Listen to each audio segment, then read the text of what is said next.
खबर मध्य प्रदेश के पवई से है, जहां जनमानस की समस्या के तत्काल निराकरण के लिए प्रदेश सरकार की ओर से एक योजना शुरू की गई, जहां प्रत्येक मंगलवार को जिला और तहसील स्तर पर जन सुनवाई की जाएगी, जिसको लेकर स्थानीय तहसील मुख्यालय में मंगलवार को लगने वाली जन सुनवाई में अधिकारी नजर नहीं आए और उनकी कुर्सी खाली दिखी, तो वहीं इंतजार दूर दराज से आए उन ग्रामीण लगातार करते रहे। तहसील कार्यालय गेट पर अधिकारियों का इंतजार करना पड़ा, लेकिन अधिकारी नहीं पहुंचे, तो समस्या का हल कैसे होगा, ये सवाल है और ऐसे में लोगों को बेरंग लौटना पड़ा। जन सुनवाई में दर्जनों आवेदक आवेदन तहसील परिसर में लेकर भटकते और परेशान होते नजर आए। तहसील कार्यालय के सभा कक्ष में आयोजित जन सुनवाई अधिकारियों की कुर्सी खाली देखकर वापस लौट गए, जिसको लेकर अब सवाल उठ रहा है कि ऐसी योजना का क्या काम जिसका लाभ ग्रामीणों तक नहीं पहुंचे। लेकर आया हूँ कि पवई क्षेत्र के विकास के संबंधित एक ज्ञापन शिवराज सिंह चौहान मुख्यमंत्री मध्य शासन भोपाल को द्वारा अनुविभागीय अधिकारी राजस्व पवई के माध्यम से भेजना चाहता हूं, परंतु वहां पर कोई न मिलने के कारण मैं यह ज्ञापन वापस अपने ले जा रहा हूं। इसमें समस्या है कि पवई से कल्दा से मैहर रोड के बीच जो कल्दा से 10 किलोमीटर की सड़क कच्ची पड़ी हुई है, जिससे 12 महीने का आवागमन रुका हुआ है।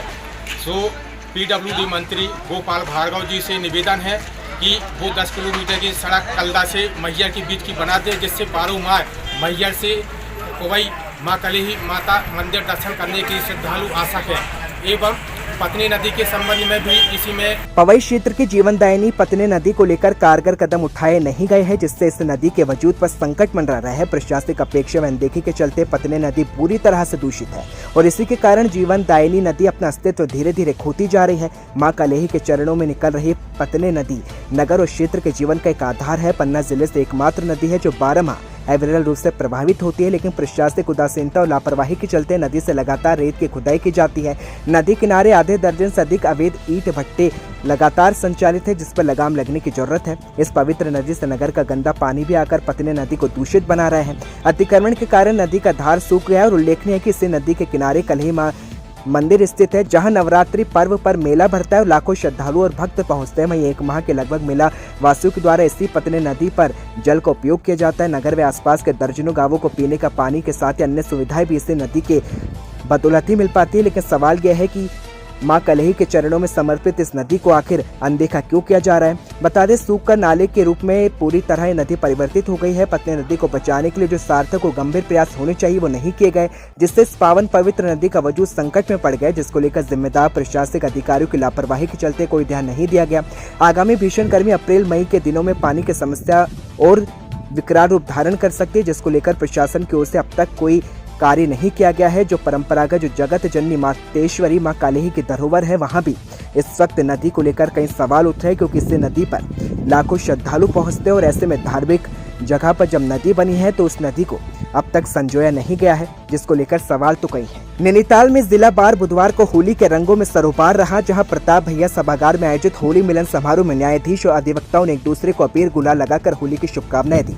इस मौके पर सांस्कृतिक सचिव राजेश त्रिपाठी ने हारमोनियम पर गणेश वंदना, ब्रिजनार, एसिड चटक, रंग डालो समेत कई गीतों की प्रस्तुति दी और इस दौरान जिला न्यायाधीश और बार अध्यक्ष ने भी सभी को होली की शुभकामनाएं दी। इस मौके पर बार और बेंच एक ही परिवार की तरह जो कि पर्व को हर्षोल्लास के साथ मनाता है और ऐसी ही तस्वीर देखने को मिली। खबर राजस्थान के डीडवाना से है, जहां नागौर से सांसद और जायल नागौर हेतु फलोदी तक रेल लाइन की मांग की गई है। बता दें, सांसद हनुमान बेनीवाल ने लोकसभा में मांग उठाकर सरकार का ध्यान खींचा है। रेल मंत्रालय के अनुदान मांगों पर अब चर्चा की बात की जा रही है। बता दें, नागौर सांसद हनुमान बेनीवाल ने लोकसभा में रेल मंत्रालय के अनुदान मांगों पर चर्चा की और फलोदी, नागौर, जायल और डीडवाना कुचामन तक नई रेलवे लाइन स्वीकृत करने की मांग की है। बेनीवाल ने लोकसभा में मांग करते हुए बताया कि इस रेल मार्ग को लंबे समय तक आवश्यकता महसूस की गई है और इससे पूर्व में भी इस लाइन की मांग की जा चुकी है, लेकिन रूट धार्मिक, सामरिक व पर्यटन की दृष्टि से अत्यंत महत्वपूर्ण है। इस लाइन के बनने से जहां कई स्टेशन रेलवे सेवा से जुड़ेंगे, तो वहीं लाखों लोगों का आवागमन सुनिश्चित हो पाएगा, लाभ भी मिलेगा, साथ ही उद्योग को बढ़ावा मिलेगा और रेलवे को भी पर्याप्त आय होगी, जिसको लेकर बेनीवाल ने इस मांग को उठाया भी है। आपके माध्यम से मैं नागौर से राजस्थान की कुछ मांगों की तरफ मंत्री जी का ध्यान आकर्षित करना चाहूँगा। नावा मेरे संसदीय क्षेत्र के अंदर नमक उत्पादन का सबसे बड़ा क्षेत्र है। अभी वहाँ रेलवे द्वारा रेलवे के कार्यों के लिए जमीन अभाव की जा रही, उसमें नमक उत्पादक और उत्पादन क्षेत्र दोनों प्रभावित होंगे। ऐसी परियोजना जिससे स्थापित उद्योग को नष्ट करके, मंत्री जी आप नोट करना, नावा का मेरे इलाके का, आपका ही मारवाड़ का मामला है, उद्योग को नष्ट करके नई योजना ला रहे हैं, तो फिर मैं समझता हूँ वहाँ बैठे जिम्मेदारों को इसकी कोई समझ नहीं है। मेरी मांग है कि इस पर मंत्री जी एक कमेटी बनाकर नावा नमक उत्पादन संघ के साथ बैठक करके कमेटी को भेजें, बैठक करने को उन्हें उनकी मंशा के अनुरूप मुआवजा मिले और उनकी मांगों पर सहमति व्यक्त की जाए।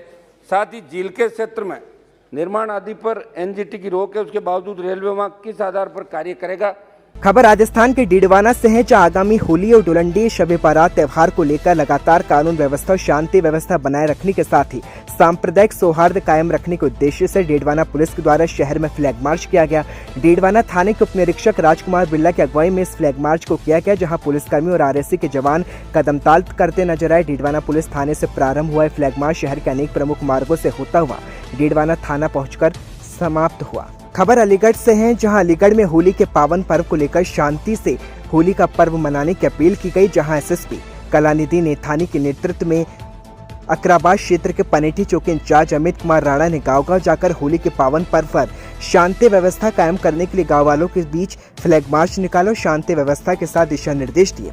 बता दें, ऐसा पहली बार देखने को मिला है जब हर गाँव में शांति व्यवस्था कायम की गई है। तो वहीं पनेठी चौकी इंचार्ज ने बताया कि ऐसा कोई गांव नहीं जहां मैंने लोगों को गांव-गांव जाकर जागरूक नहीं किया।